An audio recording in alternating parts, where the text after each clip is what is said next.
some donuts this morning. How's that coffee? I heard they were having some trouble at Starbucks this morning with coffee. Is it okay? Because they just raised the prices today. They did? Yeah, it was on the news this morning. Well, okay. Now we can use a different example. Now you can afford to buy a new Lexus if you just give up 1 cup of Starbucks a day. Wow, I'm just kidding. Okay.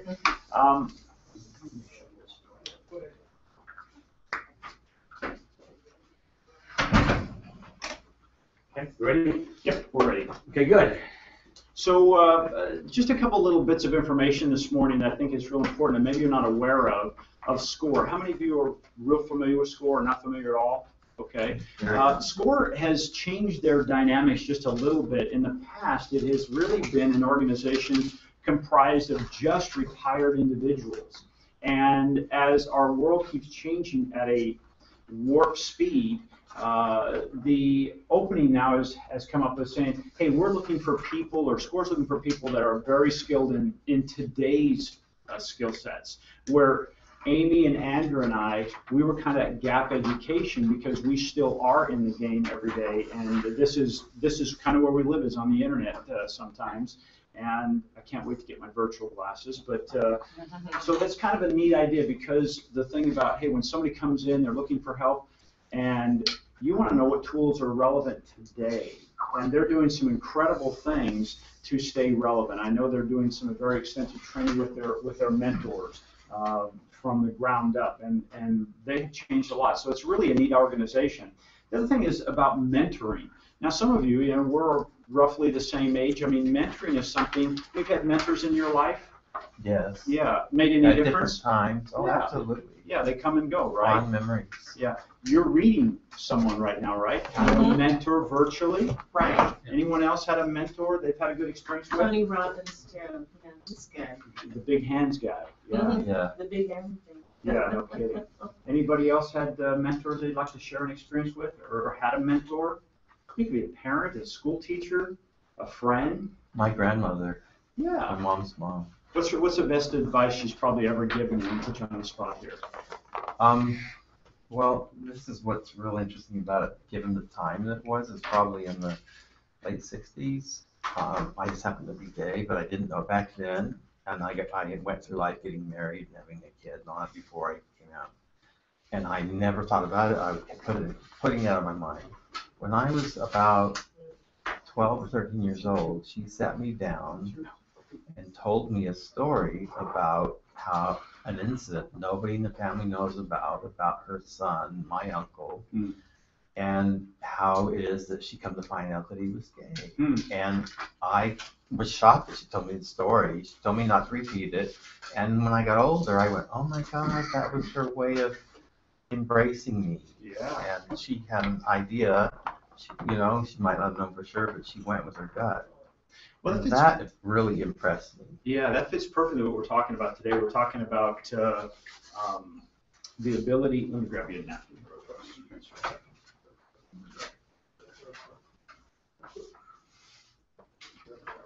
There we go. Thank you. You bet.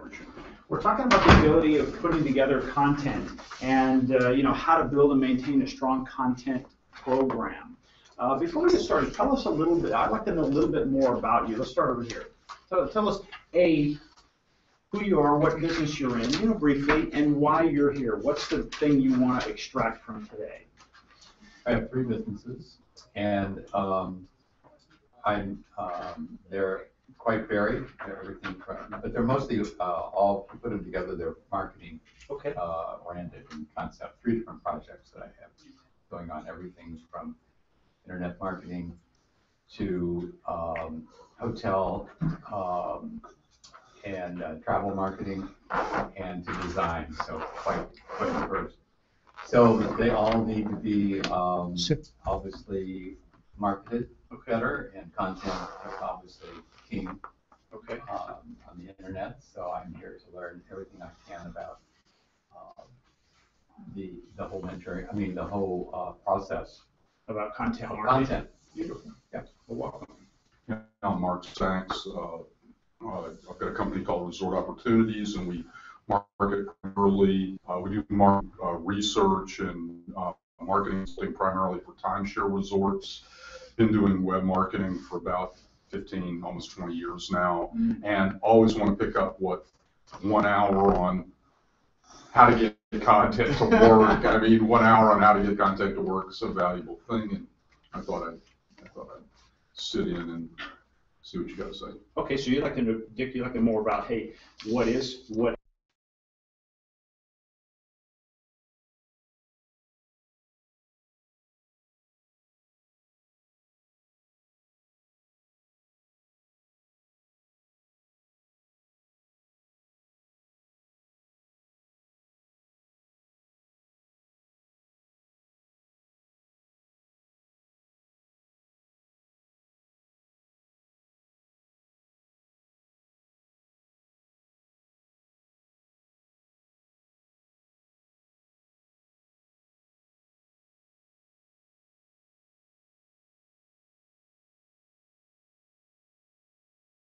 One particular thing I'm interested in hearing is that, okay.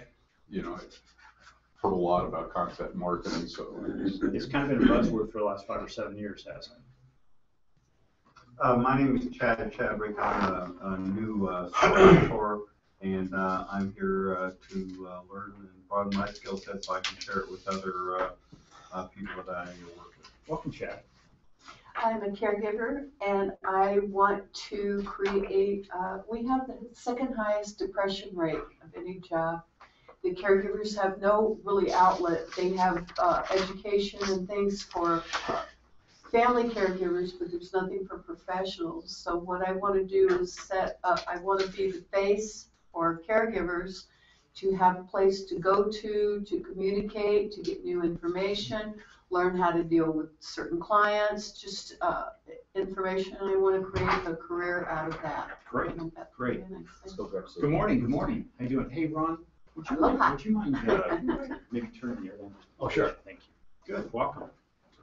Tony Naraval. I have a couple of businesses, mostly real estate. I have a hotel, and I also have a apartment complex. Trying to learn how to incorporate my business with. Do you get much business now online, or is it pretty much newspaper ad or traditional marketing? No, I don't. I've stopped advertising on print, mostly on through the internet. Okay, good, good. I'm Greg Birdsall. As you know, I do home watching and concierge service. My goal is to learn how to market and get in with the elite people in the desert. I'll also work for other people at different income brackets because they use us too. But when I was 16, 17 years old, I was blessed to get my very first job as an estate manager of a big mansion, and I took care of everything. I got to drive and polish and drive the Rolls Royce, use it to pick them up at the airport. I mean, I had only had my license 3 weeks when I did the interview, and she said, "Can I see it?" And she could see the date it was issued, and she goes, "Oh, that's great. You'll be driving my Rolls Royce, pick me up here and there." I was like inside freaking out. Yeah. You know. What would you like to break away from today? What would you like to take away from today? I would like to learn how to market those kind of people, the elite. I don't know exactly how to get in. Couldn't be any easier than it is in today's environment. You know, everything, if you go out there and search and you look around, today, you can reach people that you never thought you could reach today easier than you ever could, because there's this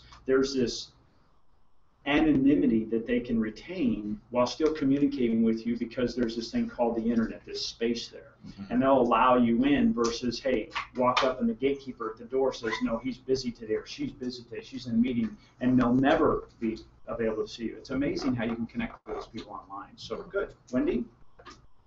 Well, I'm in real estate, and I do like to generalize. In fact, variety is the spice of life, but I would like to get more into the luxury market as well. Yeah. Make a bigger dent in there. I've dabbled here and there. I've had a couple of successes, but I'd like to do more of that. But I want to retain everyone, because I like all types of people, but I think luxury would be a little bit more fun, because I love luxury homes.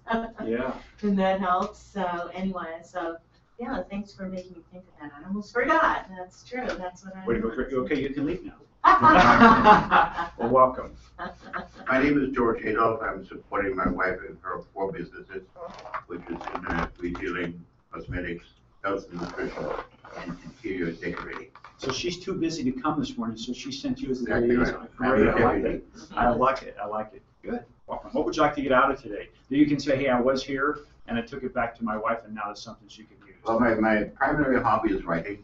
Oh, So the more I can learn about writing, the more I like it. I write quite a few little things for myself and also publishing it. great, well, welcome. Morning, Jeff. My name is James Reginden. I own Aloha Pain Cleaning, which is a company that cleans, sanitizes, and disinfects residential trash cans. I gotta tell you a little story here. Last night, we'd been away for the holidays. We were in San Diego, and we came back, and of course, we're unloading the car, and my wife is taking some stuff out, and she opens up the bin, she says, God, this stinks. Now, I thought of James because we met last Tuesday. Okay, I've got to get him out and clean my bins because it's not something I want to do, and I probably don't have the right chemicals, the right tools, or whatever it is that need to be done. So before you leave, make sure we hook up on that. They'll give me a little brownie point with my bride. So anyway, so let's talk about this. Content, I think for the most part, and I'm going to generalize here, is highly misunderstood. Many times when we think about content, it's a little bit different. But before we get started, I want to give you a little quote that I heard this morning, or actually I read a couple days ago, but I want to share this morning. And it says, the safest way to get what you want is to deserve what you want. Deliver to the world what you would buy if you were on the other end. Memorize this and make it your life's motto. And this is by Charlie Munger. Everybody know who Charlie Munger is? He's the guy behind Warren Buffett. It's Warren Buffett's partner. Charlie Munger, if you ask Warren Buffett or if you ask many people at that level, they will say Charlie Munger is their mentor. They say he is the smartest guy in the room. So when he says something like this, man, wait a minute. How many people do you say, gosh, I wish I were making more money right now. I wish I was doing. Well, take a look at what you're doing and say, am I delivering that to the world? Am I delivering that value to the world? And if I were the customer, how many put yourself in the shoes of the customer with your product? Yeah. And so you think in the mind of the customer, instead of, hey, this is my business, so let me tell you all about my business, right? So it would have been really kind of cool if we'd have gone around the room and said, what's the value that you give your client? It would have been a different conversation, wouldn't it? Like as an example, for us, we help people who have some kind of on or offline presence, and we help them develop a very consistent, repetitive, automated funnel that makes them money month in and month out. Using their products or services they have, or we help them develop their product or services. Now, do you know anything about my business? Did I tell you about who we were, the name of the company, or do we say, hey, there's a value to the client? Anybody? More coffee? So take a look at that and think, okay, as an example, let's take an example. James, I'm going to use you if you don't mind. Okay, so let's say James, we look at James and we say, hey, what is the value of his service to a client? And what's his time involved? What's going on there? Now, granted, his is a physical action. I mean, you can't clean those babies over the internet, can you? Yet, okay? So, but hey, you know what? He could start like an Uber service of that process, right? You could almost hire people and go out and do the thing and somehow inspect their process. But the idea would be say, hey, let's take his business and let's make it a reoccurring income. Like how many of you, when you look on a website, you probably have an FAQ, a frequently asked questions placed on a website someplace, right? But how many of you think, gosh, you know, what if I took those frequently asked questions and I turned them into content, or I took it a little step further and I said, hey, I turned it into a membership site where people now pay to get in there and see that. And I charge them $10 a month. How many people can you afford electronically to come in for $10 a month? As many as you want. As many as you like. Endless. Endless. So at $10 a month, geez, you could put all kinds of people in there and just build that content and Like just keep Angie's giving. List. Exactly. You know, there's so many. It's unlimited. Bless you. Okay. So as we start today, I want you to think about what is content. What is content, Wendy? you've kind of heard this before, but what is content? Content is basically what your story is, interesting facts and anecdotes and things that may be of value to people. Okay, good. What do you think? Yeah, whatever you're trying to communicate to your client or to your prospective client. Okay. So in your case where you have the hotel, what kind of things would you convey through content to your clients, potential clients? What they're looking for in your particular area. Okay. In my case, Joshua Tree National Park is it's a good attraction. It's a nice magnet, isn't it? Right. Yeah. So that's and then you try to make stories out of it. I guess that's. I don't know, because again, I'm here to learn. Absolutely, absolutely. So, and that's what it is. We spend a lot of time, I think, sometimes building things out there, and we think it looks really good, but it's really for us. It's not for our client, right? Like, what's the benefit if I have you come and do my bins? What's the benefits? The convenience. Convenience? What does that look like? I mean, that's pretty broad. What's the Time convenience? saving. Okay. You won't have to think about it. Trash, because the trash is a secondary thought that people only run into when they're right next to their trash can. Yeah. So to be able to have it clean and disinfected, that they don't worry about what they're being exposed to when they take out their trash, that's what I would buy. Okay, good, good. Brian, how about you? What benefit do you serve your ideal client? Primarily education, show them how to get what they want from the website by using content on the web. Do you think at the end of the day, Mark, that's important to educate the client? What do you think it is? I think it's to motivate the client. It's really to get, whether it's your, like we work on a bifurcated thing. The client's one thing and their customer is something else, and we get their potential customer to go to that client. That's where they bring us in to do it. So we have to have something that kind of is enough to get those guys to do what these guys want them to do. Yeah. You have to motivate them, and that could be part of its education, but it's more, you don't want to spend your whole life educating. You have to get people to take some action. Fill in a form, respond, give a phone call. You've got to get them, motivate them to do something. Yeah, you're both right. You're both right, because there is a process. Educate, entertain, and engage. So you both are correct, because sometimes we have a client that has a tremendous upside growth in his business because it can service every commercial or residential property on the planet. Pretty big market, right?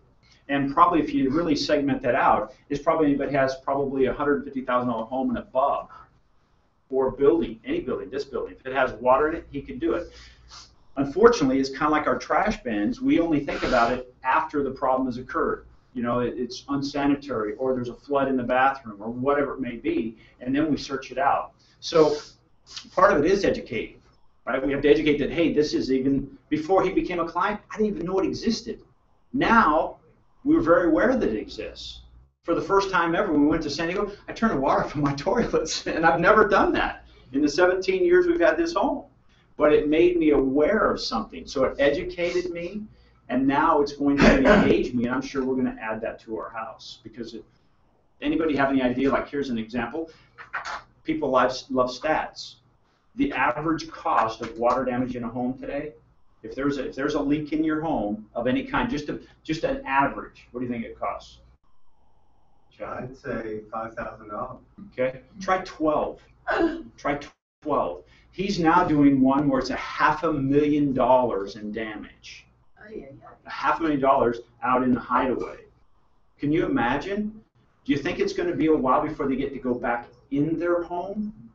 I mean, just for the inconvenience. Now you got to live out of a suitcase. You got to rent another home. You got to live someplace else. They need to go through all the. I mean, those are the kind of stories that probably motivate people to take action, right? So within that context, you could say, Brian, yep, educate the people. Tell them a story that will motivate them to engage them in saying, I want to know more, or I want to buy Mark's product, or whatever that may be. Does that make sense? Okay. So, again, what is content? Now with that information, what do you think content might be? Educate, and- entertain, and engage. So how would you educate your client? If I've never been to your hotel, how would you educate me? Well, giving, go back to Joshua Tree National Park, I mean, you educate them on the activities that's going on in there.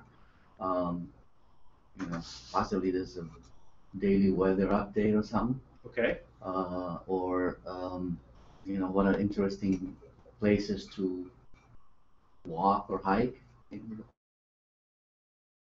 Do we have a seasonal environment out here? What is it right now outside? Awesome. It's freaking hot, right? Yeah. Right? But wouldn't it be kind of cool if you had something you talked about, you educated them of the intense night sky, and they get to enjoy the cooler weather, and the crowds go down because of the night sky they can see at Joshua Tree? Now all of a sudden, guess what? You might have opened up the whole new environment for people to say, you know what, I spent a weekend in San Diego. The final day there, the sun never came out. I'm thinking, I want to get back home. I want to see the sun. Those people want to come over here, but they're thinking, wow, it's really hot, but I want to see the sky. And if you like doing it, taking your kids, what a great opportunity for the kids. Do we have any planetariums here in the desert? Getting one. One? We've got one right Getting there, one. right? Oh, we're getting We're one. getting one at the Rancho Mirage Library. So currently, right now, we don't have We do not one. have Yeah, we have one. How many as a kid went to the planetarium? I mean, it was like every year we went. I love that stuff. It was a great time to catch a little snoot. Oh, no, I mean, of learning about the night sky. But couldn't you do that? And all of a sudden, you're like, hey, you know what? I can have a year-round business, and I can educate these people, right? Okay? I like that. You can write that down and use Just it. if I Yes, could sir. just add Sure, on to Chad. that, there is a thing that, is your business in Joshua Tree?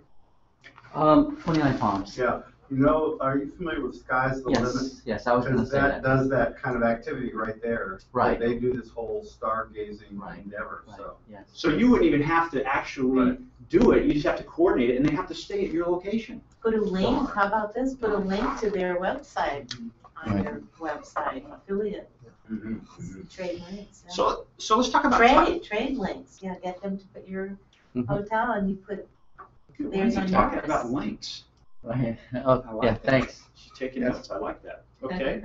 So let's talk about the types of content. For you, you have an incredible opportunity. I mean, you absolutely would fit the model that we make. Because how many people out there are caregivers? A lot. You should know the exact number. Oh, Right, okay. really, you should say there's 17,385 caregivers in the United States right now that do this type of thing that's very stressful. Here's one of the things. You know, dentists, these are unusable facts, but dentists have the highest rate of suicide of any other profession. Wow, I didn't know Why? that. Why, Dick?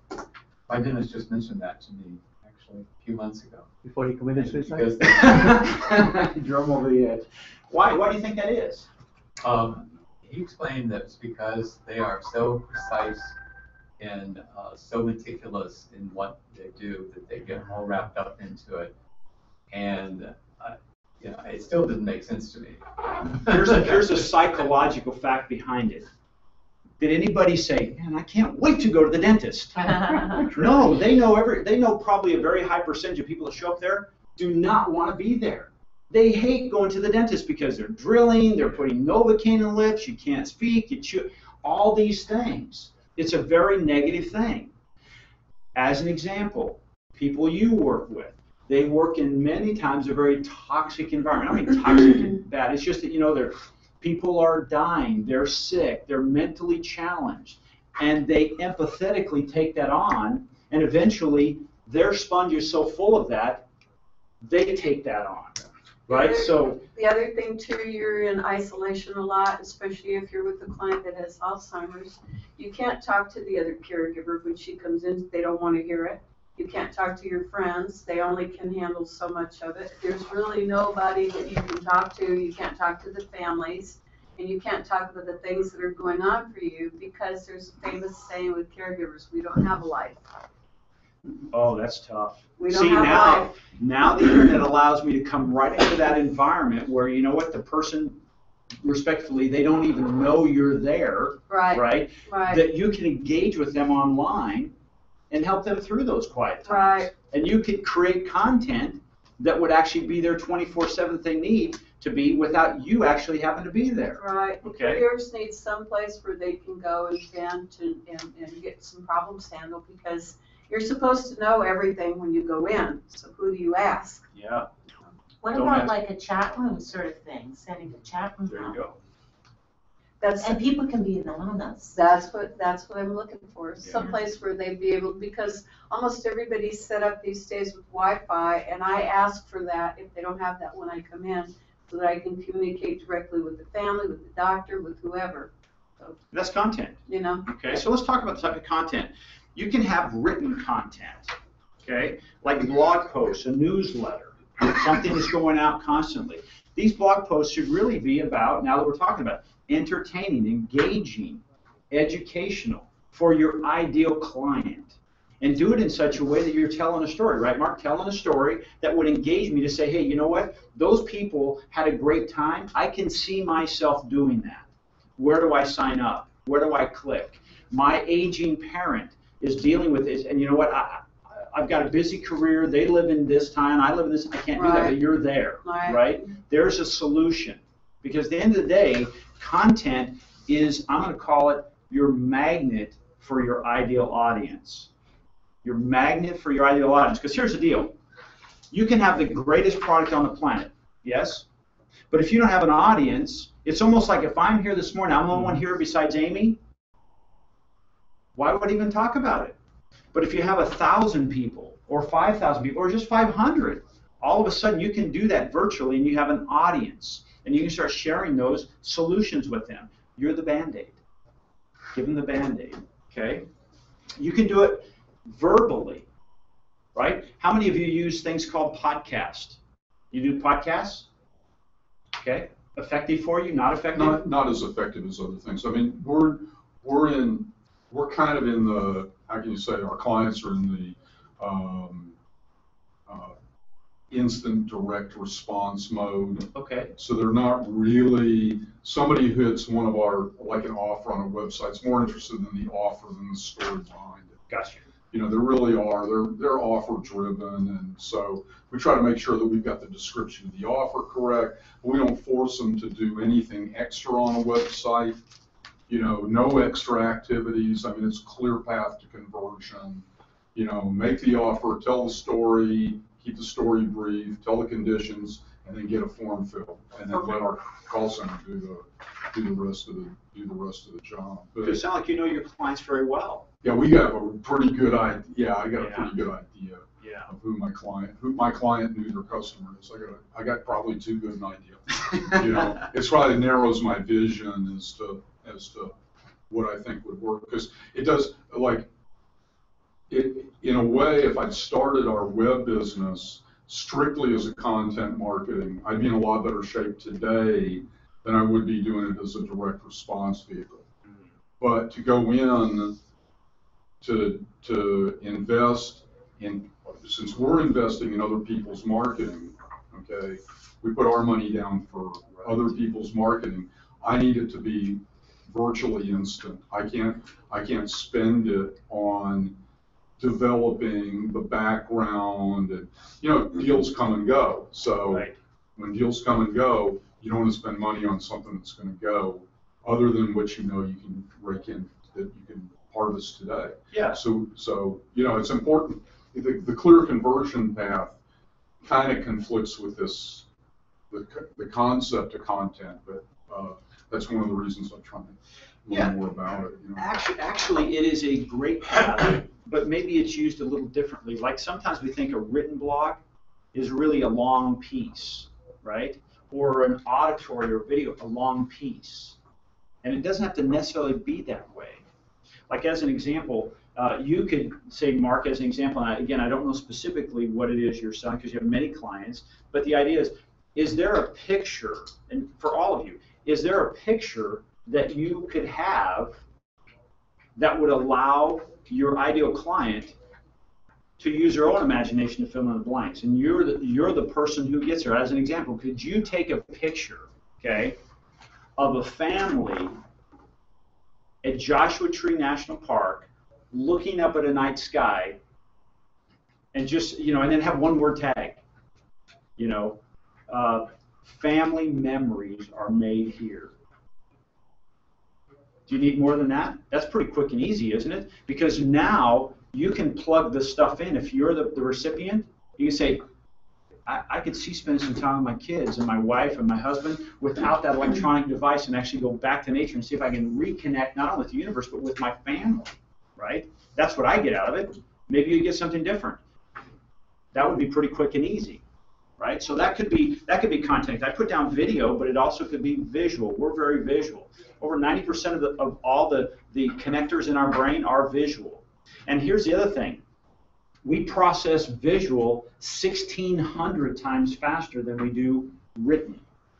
1,600 times. So as an example, I'm a visual, okay? So you're processing my message 1,600 times faster than if you just had to read it, if it were on the board today, that versus written. So you're already presuming, or you're making up your own thing. So if you're not putting visual content together with your written, because you have different people, right, Brian?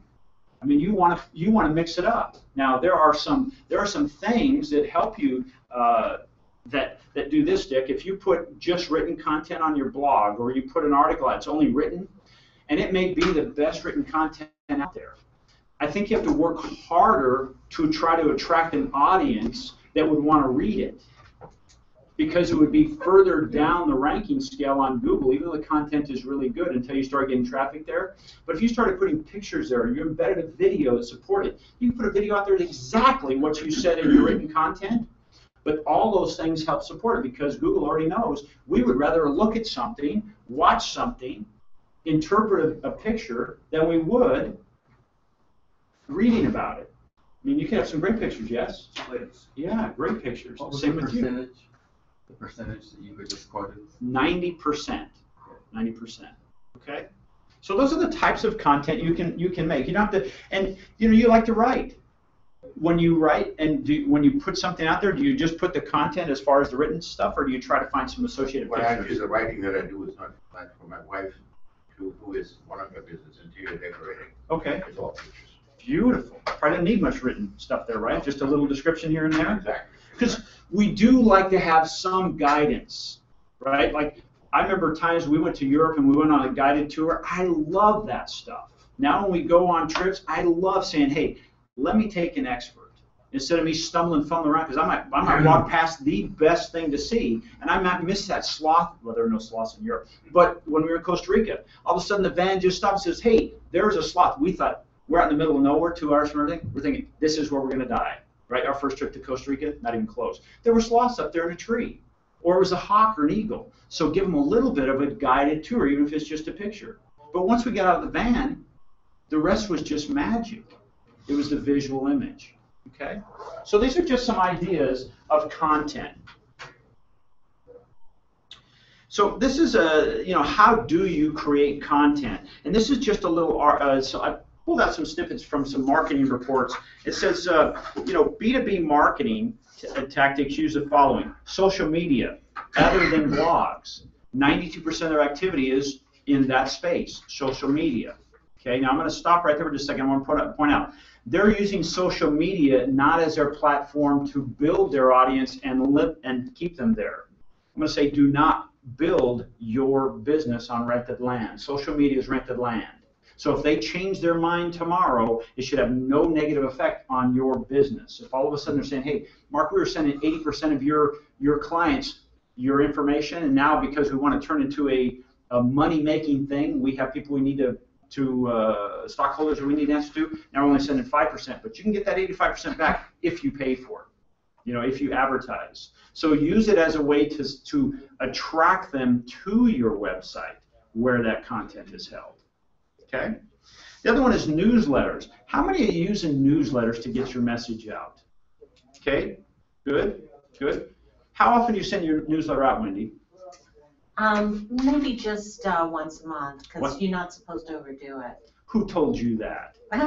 We're going to talk about that here. Well, I personally don't like it either. People give it to me, send me their emails too much. Yeah. You know, But what if it was always something that interested you? Would it be too often if we sent you something once a week that you found incredibly valuable that you could actually use? Dilutes it, like I love luxury real estate, for instance, but if they're always going to be sending me something, all the time, it just dilutes it, so it's sometimes, So if I sent you tips on a weekly basis that showed you how to make more contacts in the luxury home market, and then the next week is how to sell more luxury homes, how to spend all the money you're making by selling luxury homes, that'd be too often? I don't know. I might have to put them in like a little folder or something, Yeah. get to them later. Content, I think, is Absolutely. important. Yeah. I hope you're seeing a theme here. It's like it has to appeal to the audience. Okay? Because it's not about you. It's about the client. It's like this. I'm talking about, hey, what does this do for you? It should help you make more revenue. It should help you build an audience. If you're not using Content Gang, that should be your first place to start. Even if you're doing paid advertising to get people to your market or to your site, you should be building an audience. So that, why would you want to build a newsletter and send it out and you have one person on there? Because you need 2. You need 3. And you know what? If you're going to goof up, why not do it when you're only talking to one person and get better at it? Because I checked this out. No one was born an expert.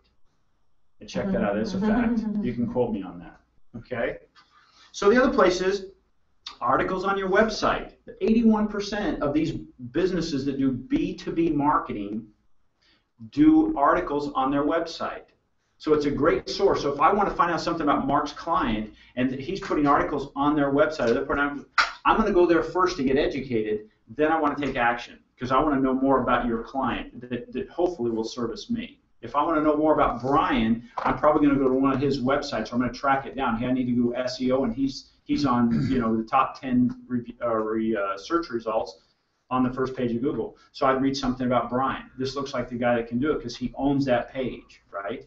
Right. In-person events. Here we are, in-person events. Sharing content, getting feedback, find out what works for you, right? So how many of you are doing in-person events? You're doing some of that? Too many. Too many? Well, yeah, we do booths and, exhibit marketing and, it's hard to go through a mall without having somebody offering you, fill in a form, win a car, and then on the back of the form it grants permission for us to call you and do whatever, anything to correct the DNC and do all those sorts of things. But yeah, you got to do face-to-face major.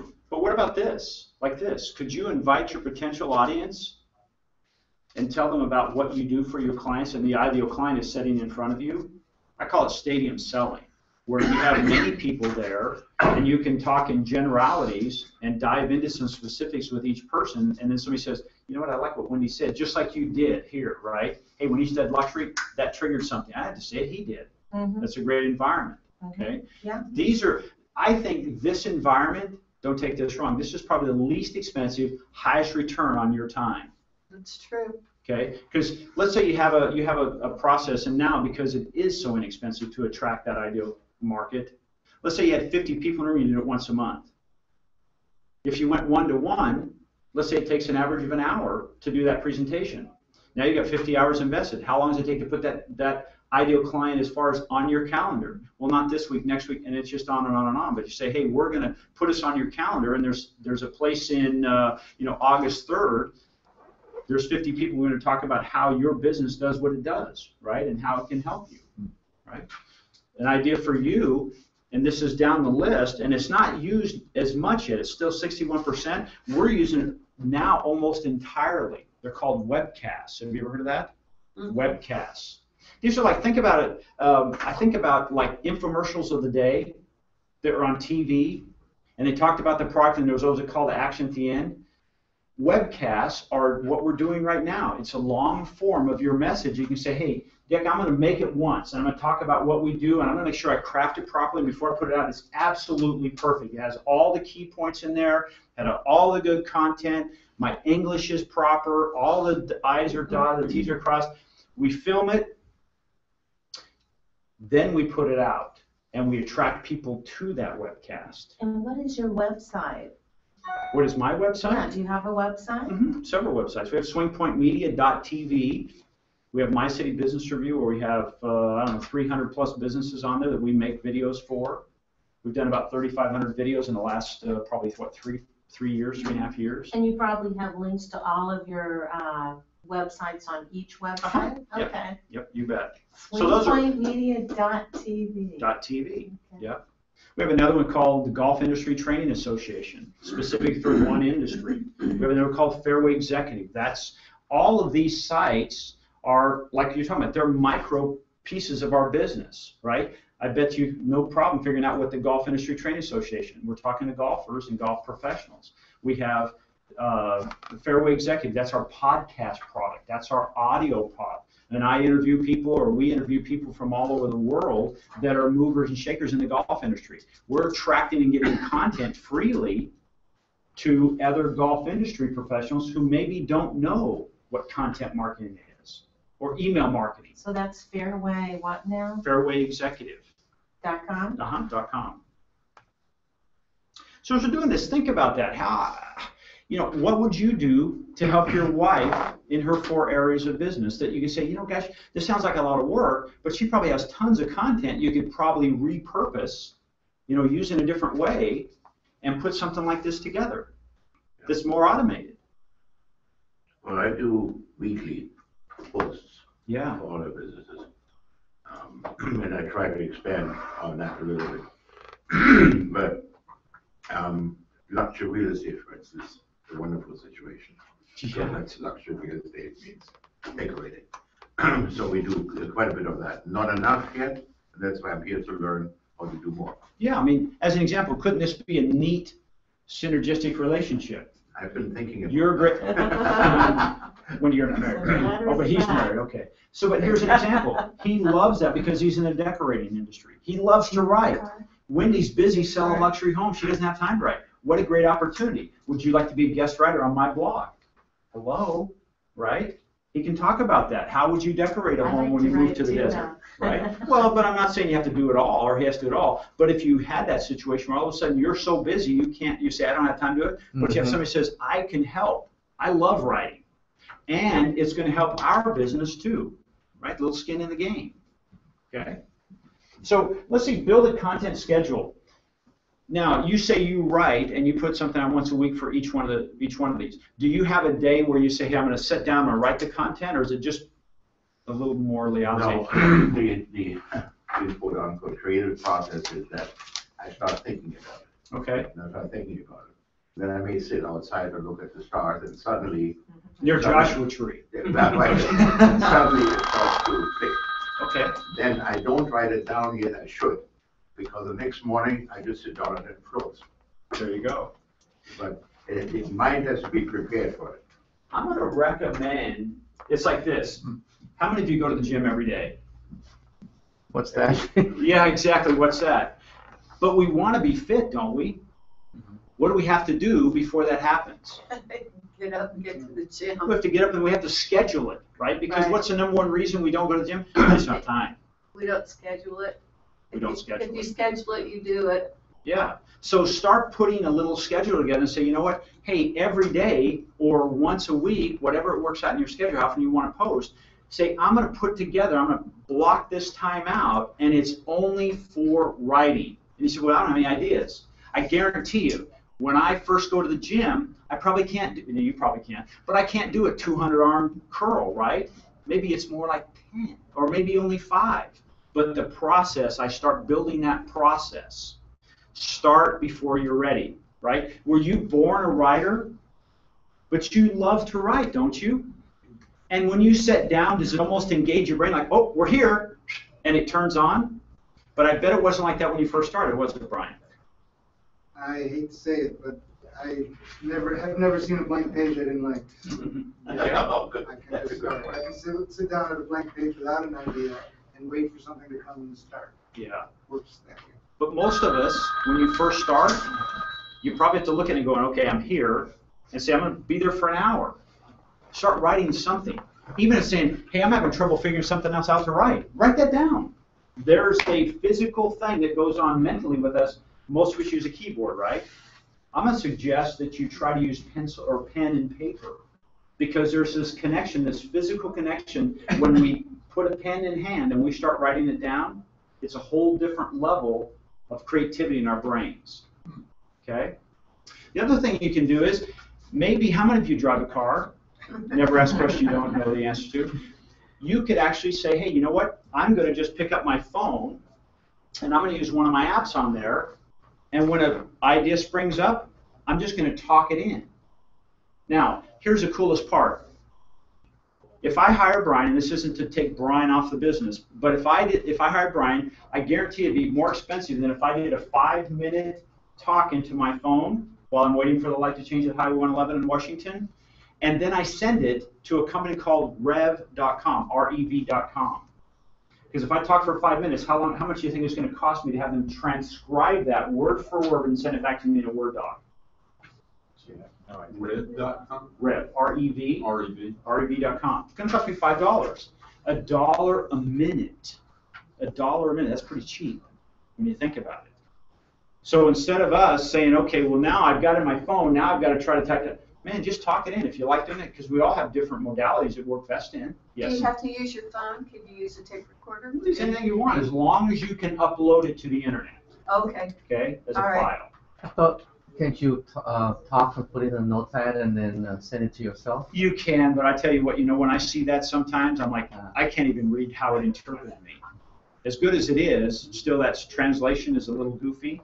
But when I read it in there, and for an extra $1 a minute, they'll transcribe it word for word, verbatim, so it's exact. So when it comes back, I might have to change a little thing here and there. I don't want to leave the ums and ahs in there, or the sound of the clicker on my left turn signal.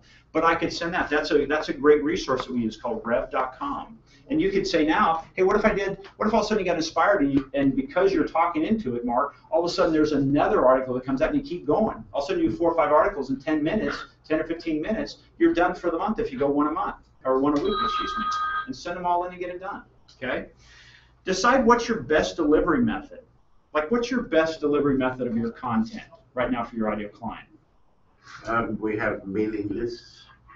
Mailing lists, okay. Yeah. That you've organically grown, or you're buying? Organically grown. Good for you. Whew, that's what you're going to say buying. Good. How big is your mailing list, by the way, if you don't mind me asking? About 1,000. Good. That's a good number. That's a good number. You can make a lot of money, especially in your industry, with 1,000 names. How many think you got to have a big list to make it work? You don't. Like, how many people, because I guarantee you your business is repetitive, isn't it? Reoccurring. How many would you need to say, I'm done? These are my clients. I've got this list. How many would you need to say, that makes my month? Because you'd probably come out how often? Once a month. Sure, once a month. I love that. Okay. So if I had 100 customers that I'd service once a month, that would be a good thing. Cool. How close are you? Halfway there, been licensed December. Neat. That's pretty cool. Halfway there. The rest is automated, isn't it? Okay. How many clients would you need to make your business sale? I don't know yet. If you did know, what would it be? Because here's the thing. I would If think you don't know where you're my going, email any list. place you go will work. Yeah. Yes or Well, yes? even just sitting here, I keep getting ideas. Yeah. Like how I could use people's business and add it to my list. But I would say I'd like to get up to 1,000, but I probably would be ecstatic with 500. Okay. Good. 1,000. 1,000 clients or 1,000 names in your database? Database. Database. Yeah. How many clients would you need?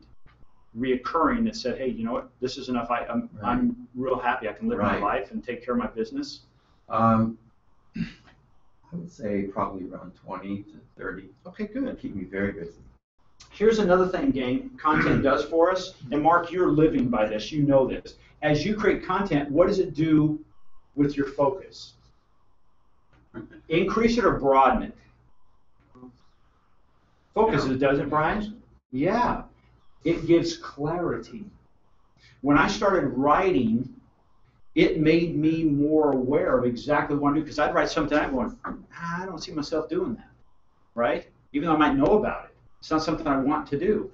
Now, the more I write, the more clarity I get. And Amy is so appreciative for that because she says, you're a wandering generality, Jeff, right? I look like a pinball sometimes. So writing it down helps clarify your business. All of a sudden, you almost take on this thing, hey, here's a sales example. You put it out, you're going, nah, that wouldn't work. Now you put your shoes on that I'm the recipient, you're going, now I can see that coming. Have you ever done that? You write out a sales process or you write down your call to action and you're like, no, that's not going to work. And so you have to rewrite it a few times? Or you use it right the first time always? I'm always right. Well, there you go, Mark. Anybody not right? Yes, sir. No, writing is organized thinking. Yes. Stephen King. Yes. Yeah. And he does his best work in the morning, doesn't he? Because he only wants to work till noon because he wants to spend the rest of the time with his family. And he writes, I don't know how many books. Yeah, and he writes every day. It's a discipline. Absolutely. It's his job, right? It's a job, right? Yeah. Imagine if you said, yeah, I'm only going to show up when I feel like it. Well, wait a second. This is your building your content.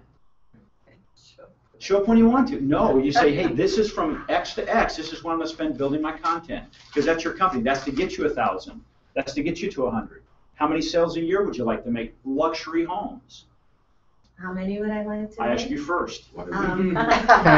Well, 24 to 48. That's a big gap. Get more specific. What would it mean in your life? This is another thing. This is a little different. But what would that mean in your life if you sold 24 homes that sold over $1 million a year? That would be fantastic. Cool. Do you need 48? Or would 24 make you, I don't want to say fat? 48 would be better. But that's a big gap, right? Yeah. 20, you're going to double, you're somewhere between this and double that. I would zero in and say, hey, you know what, year one, let's get to a realistic goal. What if, like how many luxury pieces of property you're selling now? You don't have to answer it. And say, how many would I like to sell in the next 12 months? Everybody waits till January to start a new goal, right? Why not start today and say, in the next 12 months, right? Yep. Who decided it has to be January? They've convinced us, right? So decide on the length of the article. And not put a thing up that said, beware. Perfect example. Mark, you said your articles, your content, boy, it leads you right down that rosy path to the click here and buy me now, right? So a long piece of content would not be beneficial for your ideal clients, would it? No. So that would be different. But for you, you better have some long content. Because if I'm spending over $1 million for a home here in the desert, and you say, here, click here and buy me now, I need more information. Wouldn't you, Mark? Well, I would on a home, because we do a lot of stuff that has very high real estate locational stuff. You have to have the appropriate stuff, but you don't want to be, people are bullet point oriented, like you say, photo oriented. Yeah. You want to have the key things, and then you want to let them get onto it. I mean, Yeah, and then you don't want to tell it information. unless you've got Frank Sinatra's house. You don't want to be telling Frank Sinatra's story. You have to tell enough story about the area and let people like it or not. I mean, But it's longer than just saying, hey, I'm selling this widget, buy here. Well, I don't quite do that, but yes, I don't think anybody is I'm not quite saying in that. I'm not, but I don't think that you can do, unless somebody, let's say somebody was looking for a particular part for a dated machine, and because to replace it, then if you're selling that part, when they land on that page, you can say it's this part, this price, and this part number, and this is how we're going to get it to you, and they will buy it. But if you've got something like you're in a competitive marketplace, you have to at least describe your features, your benefits, and that's kind of where you're going with, in real estate, because that's kind of what we do. I mean, that's kind of where it is. It's that lodging and real estate kind of match for the timeshare guys. Yeah. Before you bite that piece of that apple and you swallow it, I want you to visit Amazon.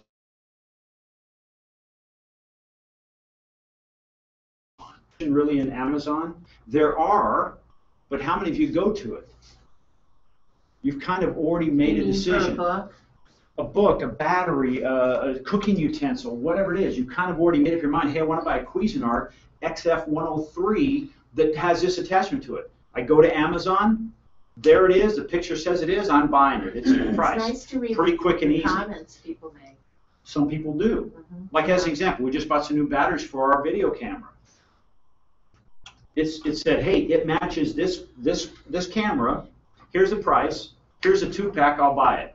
Right? I didn't need to read much more than that. Yes, ma'am. I read the reviews Yeah. on the product, and the first reviews I read are the bad ones. Most of them are the bad ones. Okay. I read the bad ones first. Yeah. You know, to see I what think that's people are because really- you're in that caregiver area. Yeah. No, I'm just kidding. Yeah, but you want to look at that. What's Right, the worst I wanna thing that see can what happen? because I know a lot of people have people go on their websites and write these glowing reviews and everything. That's all wonderful and stuff, but I want to see what all the crap is. And if it lines up too much, I go, okay, not that. Yeah. Here's something I learned a long time ago. You're never going to satisfy 100% of the people out there with your Right. product or your service. So just do your very best every day and keep improving every day. Otherwise, it'll drive you crazy. Like we had somebody come in here this morning and said, hey, somebody said something about an email you sent out. I'm like, well, why did they read the freaking email? Because it didn't say that. Mm-hmm. And they said, well, I can't worry about that one when we send out several hundred or several thousand, right? I'm going to do my very best. Be aware of that, and it was real clearly stated who's doing what, when, why, and where, but that happens sometimes. We get too much caught up in that, we'll never deliver content, because we'll always be trying to say, should I put a comma there? Is there an apostrophe in there? Brian knows, I'm about to say it, I'm a conversational writer, and it drives him crazy, because he reads my stuff, and bless your heart, I thank you for this, he'll send it back and say, I know what you meant, but you used the wrong word here. Right? As an example, is anybody checking my spelling right now as I'm speaking? So I'm a conversational writer. Now, I'm not sloppy, but my eyes aren't as good as they used to be. So when I'm typing, but they're getting better, and as I'm typing, sometimes I'll mishit it. Or does it ever do an autocorrect and it's really not the word I want? Yeah, it sometimes happens. Okay? So let's look at this real quickly. Publishing new content. And this is important. 16% of people do it daily. Not a lot of people, but 16%. Like Mashable, multiple times a day. Anybody go on Mashable? It's a great resource, Mashable.com. Yep. Weekly, 17%. So as many people do it daily as they do weekly. Multiple times per month. Gang, I would recommend if you're not doing any stuff right now, I'd at least go a few times a month. Make it easy on yourself, once every 10 days. But here's the deal. If you're going to put stuff out there, you better make sure you're putting in front of your people. You can be very frustrated because you're going to put something in great and you say, put it out. Jeff, I did what you said. I made it. I put it on my blog. If that's the case, nobody came. That's that empty room, right? So use something like that social platform to share it on. Go find people that buy luxury homes and start putting that out there. Go find a Facebook group. Go find a LinkedIn group. Go find whatever group in these. There's huge groups out there. Like that's why our golf groups, I think there's about 360 or 70,000 in one that I'm talking to, that we're associated with, that we share that content. Do you think there's a chance that, Dick, that we're going to get a few people coming to our website from there? Sure. Or coming to our website? You bet. The other thing we do for our clients is we drive traffic. We put an ad out there. Like let's go back to you. Got that picture with the family, right? Whatever, making memories with your family is priceless or whatever. That's your ad, right? That goes on Facebook. And then when I click it, guess what it does? It brings me to your experience. How does that all go? Or it brings it to your article. And now I read your article. And all of a sudden now, maybe there's 1,000 people in a month that want to read that article because they see that ad. Amy, how much would it cost if we got 1,000 people there on an average that we spend for our clients per click? Maybe 8 cents a click. $80, right? My math is right. 1,000 times 8 cents. You can spend $80 to get possibly 1,000 people to read your stuff. Is that worth it? Yeah. Because what does it take for you to recoup that $80? One room. One room. One night, one room. Bless you. So that's the way to do it. Look and say, hey, what do I have to invest? Don't just put it out there because I hear that all the time. I was one of those people who go, yeah, I'm writing like 3 times a week. Nobody's coming here. What's the deal? Well, nobody even knows who I am, what I have going on. If you want to be a luxury home salesperson, by golly, you better be an expert. The way to be an expert is you better start writing about it and share it with people. You better interview people who own luxury homes. You got to be all that type of stuff. Where do they shop? Where do they eat? What do they do? Put that stuff out there. So when people come to you, you are the expert, right? Okay. Questions or comments about this? Is this helpful? It Get certainly anything is. out of it?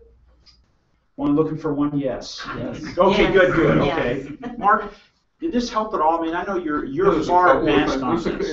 You know, I always pick up something, you know, already have picked up a couple of things, you know, that I can use.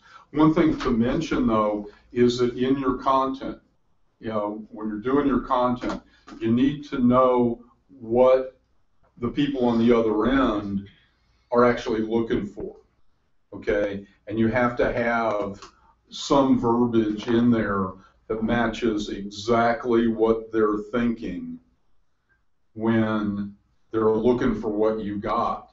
Because if you don't, then Google won't scrape it off your site and let them know that you're there for it.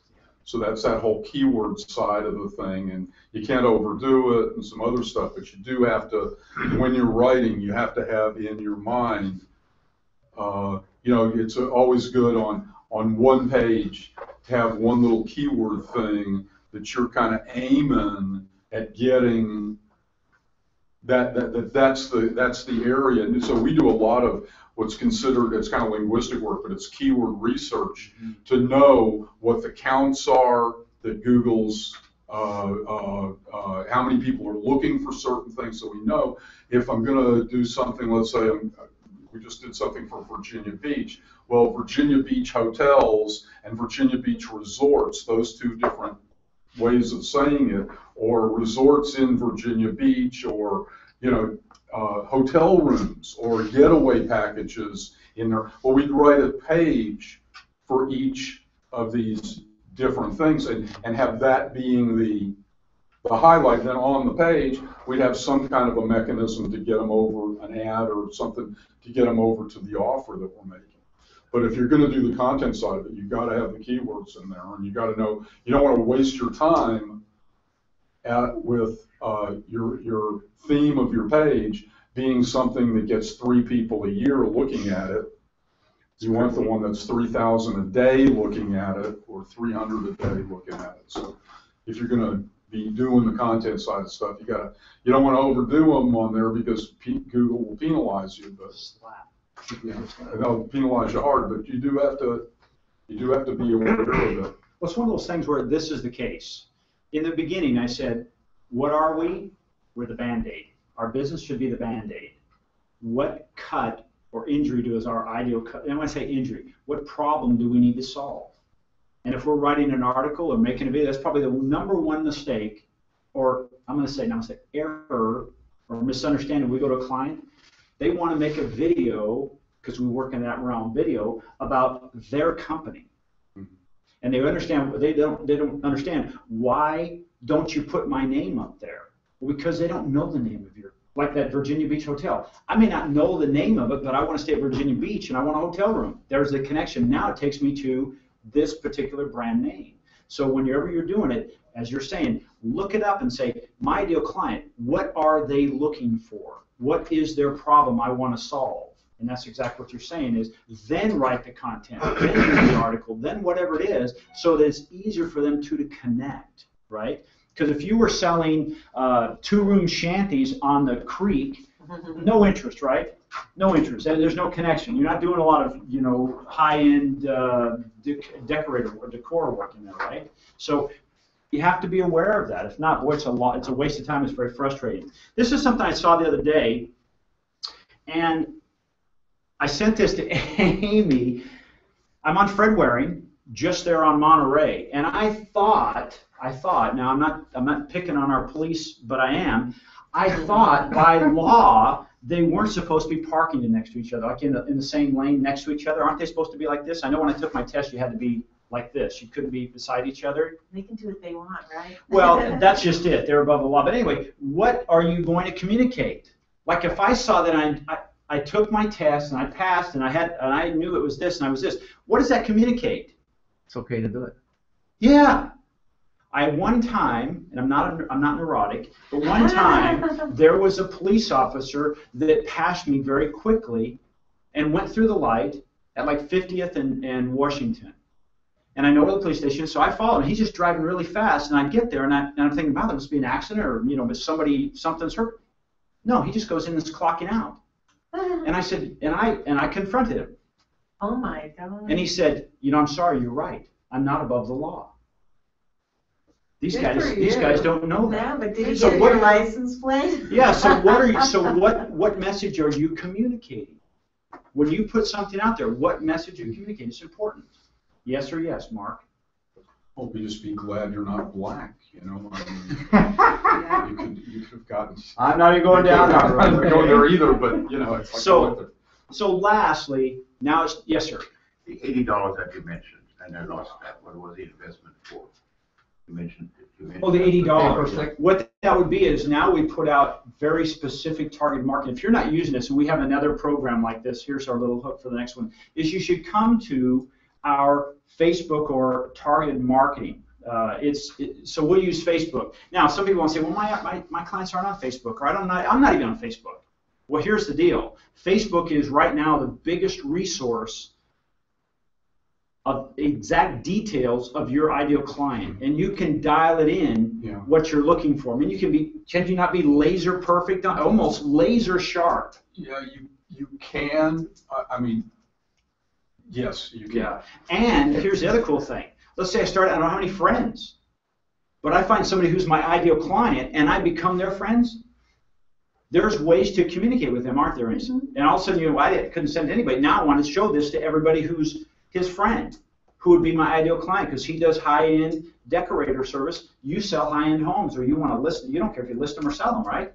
Well, I don't know if I want to use Facebook for that, because I like to do my personal thing too. But You know what's better start really using good? Facebook. No, but you know what's really good is Instagram, because that's what I keep Cool. You use Instagram. Yeah, I'm just saying right now, because with especially 1.4. when it comes to homes, Okay. it's very visual. With 1.4 billion homes, I'm not saying put any posts out there, Wendy. Mhm. I'm saying there's no more. There's not even this large of a resource in the U.S. and the U.S. government, because there's only about 350 million people in the U.S. The depository of information that Facebook holds is 1.4 billion potential clients. Man, if you don't want to swim there, that's okay. That's okay. That's okay. That's okay. Wait a minute. And they know the nest you're in. Oh. They know your network. Totally. They know You're exactly who searching you're for, connected you're to. searching for something. Yeah. And then you go to Facebook, and there comes the ad. Well, that's Only remarkable. showing to Oh, you, yeah. because you're the ideal client, right? I'm So if I'm somebody who wants to be outside, I love adventures, I love hiking, I love the nice sky, I love the desert, guess what? Your ad's going to show up in front of me. But if you don't like any of that stuff, you'll never see his ad. There's no waste. But there's two things going on there. Number one is somebody said they liked what you had, but you went to a web page somewhere and looked for that stuff somewhere in the last 2 weeks, 3 weeks, 4 weeks. And Facebook has a deal with what are called the retargeting, remarketing guys, who if you go to a web page, they cookie you, they sell that cookie to other people, and then that ad all of a sudden appears on Facebook. It starts chasing you. You're over there, you're on a newspaper site, you're wherever, and these ad networks are serving that up where you're seeing exactly the thing you searched for 2-3 weeks ago. And you're going to see it over and over again, even after you buy it. They'll keep serving it to you, thinking that they're going to try doing it. So that you gotta understand that that's also one of the, they're not just magically thinking that you're the one. They found out they're in cahoots with these there's some big players. But you know, Mark, the idea is with the 350 million people in the U.S., there's probably 340 million people that don't know what you just said, and so they think, oh my gosh. I was over looking at a aerial drone, and all of a sudden there's an ad for an aerial drone. There's an article for an aerial drone. Right. Next thing you know, we have a commercial aerial drone. And you know what? Here's the thing. We live in that space. Obviously we know that, but if you didn't know it, it's like, oh my God, it's serendipity. It's kismet. It's karma. I shouldn't be buying this thing. So here's the thing. You know and I know, but there's a lot of people, even in this room, that did not know that. Now they are aware of it, and all of a sudden they say, well, geez, you know what? I post on Facebook that I went to Joshua Tree. That's one way they'll find you. If you post and you're saying, hey, I'm in Joshua Tree, like you check in from there, that's just as much as going to a website, because there is a marker, if you will. And again, that's a very deep subject on another topic. Today we're talking about content. Oh, and Chuck, how we use it. Yes, ma'am. one thing I want to say is actually I did discover that you can have like a Facebook page I have a Facebook page just for Wendy Campbell Realtor. Right. So that way I can put any post on there that has to do with real estate. Then I have my personal one, which friends only can see. So I think that's a good solution. I like it. Yeah. Yeah. Are you going to have a separate presentation on that subject? You bet, you bet. We talk about social media, we talk about online advertising, and we have a calendar. You can go to the scorecv.org website, and it has a calendar of events going on there. And by the way, we don't only do it here in the SCORE office. We now move around the desert, and so we go to La Quinta, we go to Indio, we go to Desert Hot Springs, we go to not Coachella, but Cathedral City, Palm Desert. So if it's not convenient here, and again, I want to thank you all for coming, but it's also, and every week we do something different. So as an example, if you come to a content marketing presentation 2 weeks from now, I can guarantee it's not going to be the same. It'll kind of feel there'll be some elements, but I guarantee the story's Yeah, I be went to different. one of yours twice, and yeah, it really, reinforced things and learned something else. I was going to new. use the same one, but when you showed up, I'm like, God, you gotta learn this. No, I'm just kidding. Well, first of all, thank you all for coming. Did you get something out of this today? Yes. If you got just at least one thing, even to say, hey, you know what, I need to schedule my writing, right? I need to make sure I write and I talk at what my customer wants, not what I want to tell them. I want to make sure to find out, first of all, what are my ideal customers' problems, right? Like as an example, maybe it's not a problem my trash can is messy because it's all out, and my wife takes a trash can. I don't even know it's messy, right? So we need to figure that out. Who's your ideal customer, and then put that message in front of them. That is your audience that you're looking for. You don't need tens of thousands. All that would be great. But if you just had 1,000 people you're talking to, right? We said, hey, if you had 100 clients, you have a repetitive business that works over and over and over again. And then you know what you have? And I know you probably thought about this. Once you have that model, is it franchisable? You bet you. But now you have a proven model, and you say, now when I sign up as a franchisee, here's the model. Just go do it. Cool, right? Now that's how you scale it up. Okay? Gang, thank you very much. Any final questions before we wrap it up? I do have one question. Anybody still want a donut? Because I bet there's something outside. Please take a donut. Couple left. Yeah. Yes, ma'am. Maybe you should have brand muffins in the future. No, keep the sugar and starch. You know what blew me away is last week, I think at Indio, it was all brand. Nobody ate it. Oh, No one ate it. It's too healthy. Okay, here's an inside tip for you guys. Palm Desert has the best goodies. No offense to SCORE, but Palm Desert, because there's fruit, there's not vegetables, there's fruit, there's yogurt, there's eggs. Yeah. So Juice and coffee. meetings at Palm Next Desert. Thursday. Next Thursday? Next Thursday. I'm there. Noontime, 8 o'clock Thursday. Now, Okay. before we leave, keep in mind, we have mentors here with SCORE. If you have any questions and you say, you know what, I do want to move my needle a little bit, that's what they're here for. There is no charge for them, and they're here to commit to say, we'll do what you want to do as long as you want to do it. We'll help guide you there, give you the resources, or say, hey, these are the resources you need to go discover. All right? So if you do me a favor before you leave, if we do need one bit of information, and I tried to say this before Ron gets in here, but he beat me. If you can't give me all fives, just sign the bottom, and I'll take care of it later. Make it blank.